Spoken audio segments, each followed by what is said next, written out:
Hi, my name is Hermela, and this is my poster on the Global Influenza Surveillance and Response System, also known as GISRS. GISRS was created in 1952 by the World Health Organization as a response to an outbreak of influenza in order to prevent the spread of this infection.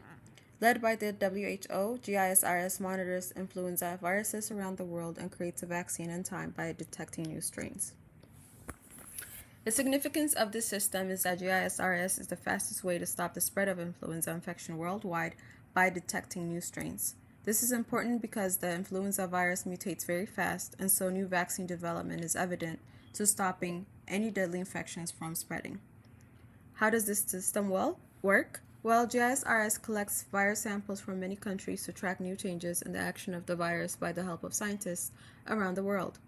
Then the influenza virus samples are taken or sent to WHO labs, and the scientists at these labs look at the mutations in the strains to look for new or dangerous variants by checking how the virus binds to host cells, how they invade human immunity, and how well the vaccines match these new strains.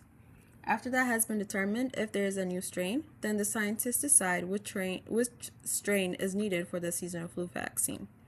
Some key scientists involved in the GISRS are Hideki Hasegawa, who works or is part of the National Institute for Infectious Diseases, as well as the World Health Organization Collaborating Center for Reference and Research on Influenza, as well as the Influenza Virus Research Center, as well as the Influenza Virus Research Center. Second scientist is Dane Wang, who works also in the WHO Collaborating Center for Disease and Research on Influenza, as well as the CNIC, and also the Chinese Center for Disease Control and Prevention. Finally, Rebecca Conder, who works for the CDC for Central Disease Control.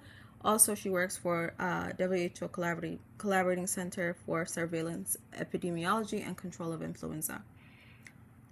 The implication of GISRS on public health is that it has a fast method for detecting new strains and outbreaks that's preventing a future epidemic or a pandemic. The environmental implication is that the system is able to track zoonotic transmission and also control environmental factors that could lead to the spread of this infection.